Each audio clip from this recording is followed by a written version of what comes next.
வணக்கம். இன்றைய முக்கிய செய்திகள். புகையிலை இல்லா இளைஞர் நலன் இயக்கம் 2.0வை சிறப்பாக செயல்படுத்தியதற்காக மத்திய அரசின் சுகாதாரம் மற்றும் குடும்ப நல அமைச்சகத்தின் புதுச்சேரி யூனியன் பிரதேசத்திற்கு விருதினை வழங்கியுள்ளது.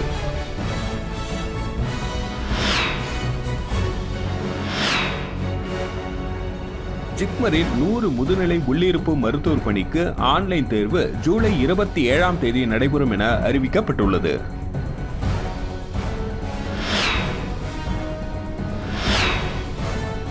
புதுச்சேரி கடற்கரை சாலை அருகே டிப்டாப் ஆசாமி ஒருவர் பைக் திருடும் சிசிடிவி காட்சிகள் வெளியாகி பரபரப்பை ஏற்படுத்தியுள்ளது.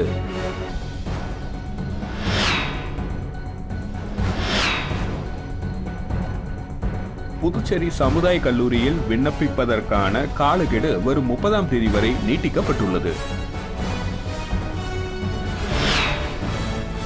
இனி வருவது விரிவான செய்திகள். புகையிலை இல்லா இளைஞர் நலன் இயக்கம் 2.0வை சிறப்பாக செயல்படுத்தியதற்காக மத்திய அரசின் சுகாதாரம் மற்றும் குடும்ப நல அமைச்சகத்தின் புதுச்சேரி யூனியன் பிரதேசத்திற்கு விருதினை வழங்கியுள்ளது.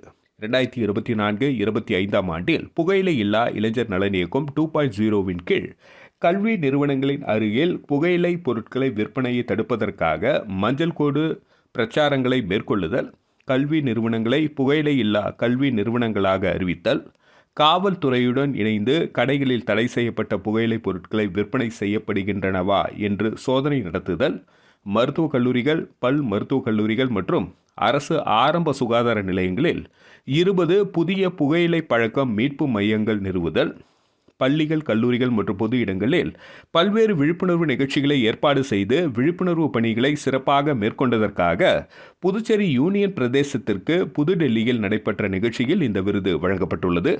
இவ்விருதினை பெற்ற புதுச்சேரி அரசு சுகாதாரம் மற்றும் குடும்ப நலத்துறையின் தேசிய புகையிலை கட்டுப்பாட்டு திட்ட அதிகாரி டாக்டர் கோவிந்தராஜன், திட்டத்தின் மாநில முதன்மை அதிகாரி டாக்டர் வெங்கடேஷ் ஆகியோர் சட்டப்பேரவையில் முதலமைச்சர் அலுவலகத்தில் இன்று முதலமைச்சர் ரங்கசாமியை சந்தித்து விருது மற்றும் சான்றிதழை காண்பித்து வாழ்த்து பெற்றனர். இந்த நிகழ்ச்சியில் சட்டப்பேரவைத் தலைவர் செல்வம், சட்டப்பேரவை துணைத் தலைவர் ராஜவேலு ஆகியோர் உடனிருந்தனர். ஆக்கிரமிப்பாளர்களிடமிருந்து துணைநிலை ஆளுநர் மாளிகையை பாதுகாக்க வேண்டும் எனவும் கையூட்டு பெற்றுக்கொண்டு பத்திரப்பதிவு செய்யும் மாவட்ட பதிவாளர் மீது நடவடிக்கை எடுக்க கோரி நேரு எம்எல்ஏ தலைமையில் சமூக அமைப்பினர் பத்திரப்பதிவுத்துறை அலுவலகத்தை முற்றுகையிட்டு போராட்டத்தில் ஈடுபட்டதால் பரபரப்பு ஏற்பட்டது. புதுச்சேரி பத்திரப்பதிவுத்துறையில் நடைபெற்று வரும் லஞ்ச ஊழலை கண்டித்தும் ஆக்கிரமிப்பாளர்களிடமிருந்து ஆளுநர் மாளிகையை பாதுகாக்க வேண்டும், கையூட்டு பெற்றுக்கொண்டு பத்திரப்பதிவு செய்யும் மாவட்ட பதிவாளர் தயாளனை பதவி நீக்கம் செய்ய வேண்டும் என வலியுறுத்தி சட்டமன்ற உறுப்பினர் நேரு தலைமையில் சமூக அமைப்பினர் 50க்கும் மேற்பட்டோர் கண்டன கோஷங்களை எழுப்பியவாறு பேரணியாக சென்று சாரத்தில் உள்ள மாவட்ட பதிவாளர் அலுவலகத்தில் முற்றுகையிட்டு போராட்டத்தில் ஈடுபட்டனர். அதனைத் தொடர்ந்து மாவட்ட பதிவாளர் அலுவலகம் உள்ளே சென்று போராட்டக்காரர்கள் பதிவாளர் அலுவலகம் முன்பு தரையில் அமர்ந்து கண்டன கோஷங்களை எழுப்பி தர்ணா போராட்டத்தில் ஈடுபட்டனர். இதனையடுத்து சம்பவ இடத்திற்கு வந்த போலீசார் போராட்டத்தில் ஈடுபட்ட சட்டமன்ற உறுப்பினர் நேருவை சமாதான பேச்சு நடத்தினர். ஆனாலும் அதனை ஏற்க மறுத்து தொடர்ந்து கோஷங்களை எழுப்பியவாறு போராட்டத்தில் ஈடுபட்டனர். தொடர்ந்து போலீசார் நடத்திய பேச்சுவார்த்தையில் போராட்டக்காரர்கள் அங்கிருந்து கலைந்து சென்றனர். பத்திரப்பதிவுத்துறை அலுவலகத்தில் 1 மணி நேரத்திற்கு மேலாக நடைபெற்ற இந்த போராட்டத்தால் பணிகள் பாதிக்கப்பட்டதோடு பொதுமக்களும் பாதிக்கப்பட்டனர். தொடர்ந்து செய்தியாளர்களிடம் பேசிய சட்டமன்ற உறுப்பினர் நேரு, மாவட்ட பதிவாளர் தயாளனுக்கு எதிராக பல்வேறு புகார்கள் கொடுத்தும் இதுவரை எவ்வித நடவடிக்கையும் எடுக்கவில்லை. முதல் கட்டமாக பத்திரப்பதிவு அலுவலகத்தை முற்றுகையிட்டு நாங்கள் போராட்டத்தில் ஈடுபட்டுள்ளோம். தொடர்ந்து பதிவாளரை பணி நீக்கம் செய்யும் வரை எங்களது போராட்டம் தொடரும் என்றார். புதுச்சேரியில் சமுதாய கல்லூரியில் விண்ணப்பிப்பதற்கான காலக்கெடு வரும் 30ஆம் தேதி வரை நீட்டிக்கப்பட்டுள்ளது. புதுச்சேரி பல்கலைக்கழக சமுதாய கல்லூரியில் 21 வகையான டிப்ளமா, டிகிரி படிப்புகள் உள்ளன. காலத்திற்கு ஏற்ப வேலைவாய்ப்பு அள்ளித்தரும் இப்படிப்புகளில் சேர கடந்த மே 20ஆம் தேதி முதல் விண்ணப்பங்கள் விநியோகிக்கப்பட்டு வருகின்றன. இப்படிப்புகளில் சேர ஜூன் 19ஆம் தேதி வரை காலக்கெடு விதிக்கப்பட்டுள்ளது. மாணவர்களின் கோரிக்கையை ஏற்று இம்மாதம் 30ஆம் தேதி வரை விண்ணப்பிக்கலாம் என புதுச்சேரி பல்கலைக்கழகம் காலக்கெடு அளித்துள்ளது. ஜிப்மரில் 100 முதுநிலை உள்ளிருப்பு மருத்துவர் பணிக்கு ஆன்லைன் தேர்வு ஜூலை 27ஆம் தேதி நடக்கும் என அறிவிக்கப்பட்டுள்ளது. இதுகுறித்து ஜிப்மர் இயக்குநர் வீர் சிங் நேகி வெளியிட்டுள்ள செய்திக்குறிப்பில், புதுச்சேரி மற்றும் காரைக்காலில் ஜிப்மர் மருத்துவமனையில் 100 முதுநிலை உள்ளிருப்பு மருத்துவ அதிகாரி கல்வி சாராத 3 ஆண்டுகள் பதவிக்கு தகுதியுள்ள இந்திய குடிமகன்களிடமிருந்து விண்ணப்பங்கள் வரவேற்கப்படுகிறது. இதில் மயக்கவியல் தீவிர சிகிச்சை 13, உடற்கூறியல் 2, உயிர் வேதியியல் 4, பல் மருத்துவம் 2, தோல் மருத்துவம் 1, அவசர மருத்துவம் 3, ENT 1, தடயவியல் மருத்துவம் 1, பொது மருத்துவம் 10, பொது அறுவை சிகிச்சை 12, முதியோர் மருத்துவம் 1, நுண்ணுயிரியல் 1, நியோனட்டாலஜி 1 உட்பட 28 துறைகளில் 100 முதுநிலை உள்ளிருப்பு மருத்துவ அதிகாரி பணியிடங்கள் நிரப்பப்பட உள்ளது. இதில் மாற்றுத்திறனாளிகளுக்கு 4% இடஒதுக்கீடு அளிக்கப்பட உள்ளது. இந்த பதவிக்கு விண்ணப்பிக்க 45 வயதுக்கு மிகாமல் இருக்க வேண்டும். OBC பிரிவினருக்கு 3 ஆண்டுகளும், SC/ST பிரிவினருக்கு 5 ஆண்டுகளும் வயது தளர்வு வழங்கப்படும். அங்கீகரிக்கப்பட்ட பல்கலைக்கழகம் மற்றும் நிறுவனத்தில் சம்பந்தப்பட்ட மருத்துவ பிரிவில் MD, MS, DNP, MTS பட்டம் பெற்றிருக்க வேண்டும். இந்த பதவிக்கு கணினி வழி தேர்வு சென்னை, டெல்லி, கொல்கத்தா, மும்பை, புதுச்சேரி ஆகிய 5 நகரங்களில் வரும் 27ஆம் தேதி காலை 9 மணி முதல் 10 மணி வரை நடைபெறும். தகுதியான விண்ணப்பதாரர்கள் ஜிப்மர் இணையதளத்தில் வருகின்ற ஜூலை 15ஆம் தேதி வரை விண்ணப்பிக்கலாம் என குறிப்பிடப்பட்டுள்ளது. புதுச்சேரியில் மண்ணாடிப்பட்டு தொகுதிக்குட்பட்ட கூனிச்சப்பட்டு காலனியில் ஏற்பட்டுள்ள கழிவுநீர் பிரச்சினை தொடர்பாக அமைச்சர் நமச்சிவாயம் அதிகாரிகளுடன் ஆய்வு செய்து உடனடியாக நடவடிக்கை எடுக்குமாறு உத்தரவிட்டார். மண்ணாடிப்பட்டு தொகுதிக்குட்பட்ட கூனிச்சப்பட்டு காலனி பகுதியில் வீடுகளிலிருந்து வெளியேறும் கழிவுநீர் அருகில் உள்ள குட்டைகளில் தேங்கி நிறைந்து பெரும் சுகாதார சிக்கல்களை ஏற்படுத்தி வருகிறது. குட்டைகள் நிரம்பி வழிந்த நிலையில் கழிவுநீர் வெளியேற முடியாதபடி கட்டாயம் ஏற்பட்டுள்ளது. இந்த பிரச்சினை குறித்து பொதுமக்களிடம் இருந்து வந்த புகாரை அடுத்து அமைச்சரும் தொகுதி சட்டமன்ற உறுப்பினருமான நமச்சிவாயம் நேரில் சென்று பாதிக்கப்பட்ட பகுதிகளை பார்வையிட்டார். பிறகு நிலைமையை கவனித்த அமைச்சர் உடனடி தீர்வுகள் மேற்கொள்ள அதிகாரிகளுக்கு தக்க உத்தரவு வழங்கினார். அமைச்சருடன் மண்ணாடிப்பட்டு கொம்யூன் ஆணையர் எழில்ராஜன், பொதுப்பணித்துறை செயற்பொறியாளர் ராதாகிருஷ்ணன், கட்டிடங்கள் மற்றும் விளையாட்டுத்துறை அதிகாரி பக்தவச்சலம் மற்றும் நகராட்சி பணியாளர்கள் உடன் இருந்தனர். வில்லியனூர் தொகுதிக்குட்பட்ட மணவெளி கிராமத்தில் 3 இடங்களில் 36 லட்சம் மதிப்பீட்டில் 3 சிறிய பாலங்கள் அமைக்கும் பணியினை எதிர்க்கட்சித் தலைவர் சிவா தொடங்கி வைத்தார். வில்லியனூர் சட்டமன்ற தொகுதிக்குட்பட்ட மணவெளி கிராமத்தில் மணிமேகலை நகர், பாலாஜி நகர் மற்றும் பாலாஜி நகர் விரிவாக்கம் ஆகிய பகுதிகளை இணைக்கும் வகையில் ஆத்து வாய்க்கால் கிளை கால்வாயின் குறுக்கே 3 இடங்களில் பொதுப்பணித்துறை மூலம் ரூபாய் 36,26,000 மதிப்பீட்டில் சிறிய பாலம் அமைக்கும் பணிக்கான பூமி பூஜை நிகழ்ச்சி இன்று காலை நடைபெற்றது. இதில் சட்டமன்ற எதிர்க்கட்சித் தலைவரும் தொகுதி சட்டமன்ற உறுப்பினருமான சிவா கலந்து கொண்டு பூமி பூஜை செய்து பணியினை தொடங்கி வைத்தார். இந்த நிகழ்ச்சியில் பொதுப்பணித்துறை நீர்ப்பாசன கோட்ட செயற்பொறியாளர் ராதாகிருஷ்ணன், உதவி பொறியாளர் மதிவாணன், இளநிலை பொறியாளர் சங்கர் மற்றும் திமுக நிர்வாகிகள் உட்பட அப்பகுதி மக்கள் கலந்து கொண்டனர். புதுச்சேரி கடற்கரை சாலை அருகே டிப்டாப் ஆசாமி பைக் திருடும் CCTV காட்சிகள் வெளியாகி பரபரப்பை ஏற்படுத்தியுள்ளது. புதுச்சேரி திருவள்ளுவர் நகர் பகுதியில் வசிப்பவர் பிரசாந்த். இவர் கடந்த 2 நாட்களுக்கு முன்பு இரவு 7 மணி அளவில் புதுச்சேரி கடற்கரை சாலையில் உள்ள டூப்ளெக்ஸ் சிலை அருகே தனது இருசக்கர வாகனத்தை நிறுத்திவிட்டு சென்றுள்ளார். 1 மணி நேரம் கழித்து வந்து பார்த்தபொழுது வாகனம் அங்கு காணவில்லை.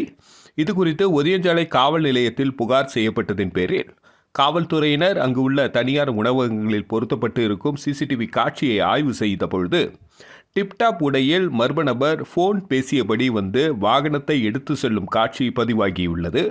இதுகுறித்து ஒதியஞ்சாலை காவல்துறையினர் டிப்டாப் ஆசாமியை தேடி வருகின்றனர். புதுச்சேரியில் தமிழக வெற்றிக் கழகத்தின் தலைவர் விஜய் பிறந்த நாளில் உருளையம்பேட்டை தொகுதி தமிழக வெற்றிக் கழகம் சார்பாக தொகுதி நிர்வாகிகள் ஒன்றிணைந்து நலத்திட்ட உதவிகளை வழங்கினார்கள். தமிழக வெற்றிக் கழகத்தின் தலைவர் விஜய் 51வது பிறந்தநாளை முன்னிட்டு கழக பொதுச் செயலாளர் ஆனந்த் முன்னிலையில் மாநில செயலாளர் சரவணன் வழிகாட்டுதல்படி புதுச்சேரி மாநிலம் உருளையம்பேட்டை தொகுதி தமிழக வெற்றிக் கழகம் சார்பாக தொகுதி நிர்வாகிகள் முகேஷ் மற்றும் கோவிந்தன் ஏற்பாட்டில் ஞாயிற்றுக்கிழமை அன்று மணிமேகலை பள்ளி அருகில் 200 நபர்களுக்கு சர்க்கரை மற்றும் லட்டு வழங்கப்பட்டது. இந்த நிகழ்ச்சியில் உருளையம்பேட்டை தொகுதி இளைஞரணி நிர்வாகி பிரான்சிஸ் முன்னிலை வகித்தார். மேலும் இந்த நிகழ்ச்சியில் உருளையம்பேட்டை கிளை நிர்வாகிகள் நாகராஜ், சதீஷ், மௌலி, நஞ்சன், சுரேஷ், அருள், கார்த்திக், வினோத், அரவிந்த், மணி, ரிஷி, தினேஷ், பாலா, பவித்ரன், லாரன்ஸ், மரி, வினோத் மற்றும் கழக தோழர்கள், தொண்டர்கள் என அனைவரும் கலந்து கொண்டு இந்த நிகழ்ச்சியை சிறப்பித்தனர். சர்வதேச யோகா தினத்தை முன்னிட்டு அரியாங்குப்பம் சாந்தா அறக்கட்டளை உயர்நிலைப் பள்ளியில் 200க்கும் மேற்பட்ட மாணவ மாணவிகள் யோகா செய்து அசத்தினர். அரியாங்குப்பம் காக்கையந்தோப்பு பகுதியில் அமைந்துள்ள சாந்தா அறக்கட்டளை உயர்நிலைப் பள்ளியில் 11வது சர்வதேச யோகா தினம் கொண்டாடப்பட்டது.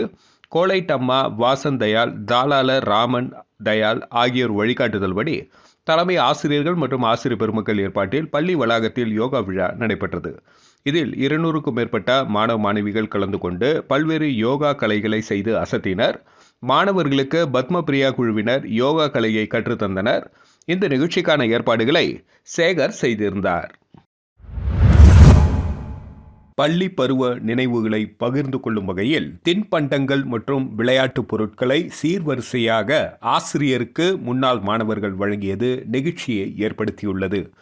காரைக்கால் மாவட்டம் நெடுங்காடு பகுதியில் உள்ள ஜவஹர்லால் நேரு அரசு மேல்நிலைப் பள்ளியில் 1988-89 ஆண்டில் 10ஆம் வகுப்பு படித்த முன்னாள் மாணவர்கள் சந்திப்பு கூட்டம் நெடுங்காட்டில் உள்ள தனியார் திருமண அரங்கத்தில் நடைபெற்றது. பள்ளி பருவத்தை நினைவு கூறும் வகையிலும் நினைவுகளை ஒருவருக்கொருவர் பகிர்ந்து கொள்ளும் வகையிலும் ஏராளமான முன்னாள் மாணவர்கள் தங்கள் குடும்பத்தாருடன் இந்த முன்னாள் மாணவர்கள் சந்திப்பு கூட்டத்தில் கலந்து கொண்டனர். முன்னதாக பள்ளி பருவத்தில் தாங்கள் சுவைத்த தின்பண்டங்களான குச்சி மிட்டாய், குருவி ரொட்டி, புளிப்பு மிட்டாய், பொரி உருண்டை, எலந்த வடை, எள்ளு மிட்டாய், கடலை மிட்டாய் உள்ளிட்ட தின்பண்டங்கள் மற்றும் விளையாட்டுப் பொருட்களான கோலி, பம்பரம், தாயக்கட்டை உள்ளிட்ட பல்வேறு பொருட்களை சீர்வரிசையாக எடுத்து வந்து தங்களது ஆசிரியர்களுக்கு சமர்ப்பித்தனர். இந்த நிகழ்ச்சியில் 88-89 ஆண்டுகளில் அரசு பள்ளியில் பணியாற்றிய பள்ளி ஆசிரியர்கள் கலந்து கொண்டு முன்னாள் மாணவர்களை வாழ்த்தினர். ஆசிரியர்களுக்கு முன்னாள் மாணவர்கள் சால்வை அணிவித்தும் பல்வேறு பரிசுகளை வழங்கியும் மரியாதை செலுத்தினர்.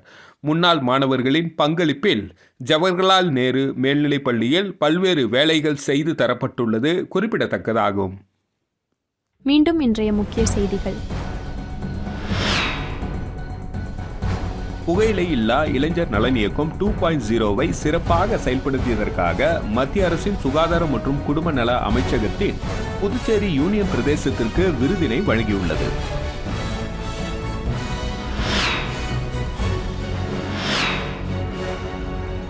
ஜிப்மரில் 100 முதுநிலை உள்ளிருப்பு மருத்துவர் பணிக்கு ஆன்லைன் தேர்வு ஜூலை 27ஆம் தேதி நடைபெறும் என அறிவிக்கப்பட்டுள்ளது.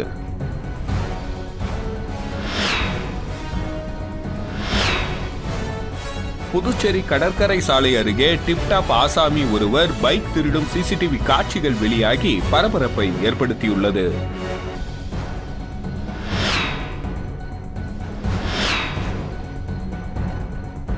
புதுச்சேரி சமுதாய கல்லூரியில் விண்ணப்பிப்பதற்கான காலக்கெடு வரும் 30ஆம் தேதி வரை நீட்டிக்கப்பட்டுள்ளது. செய்திகளை துல்லியமாகவும் தெளிவாகவும் தெரிந்து கொள்ள கிரியேட்டிவ் மீடியா யூடியூப் சேனலை சப்ஸ்கிரைப் செய்து கொள்ளவும். நன்றி, வணக்கம்.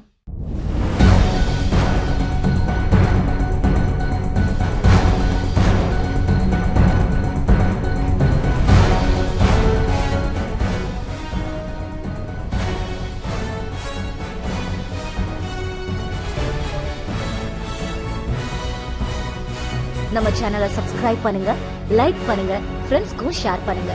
தேங்க்யூ.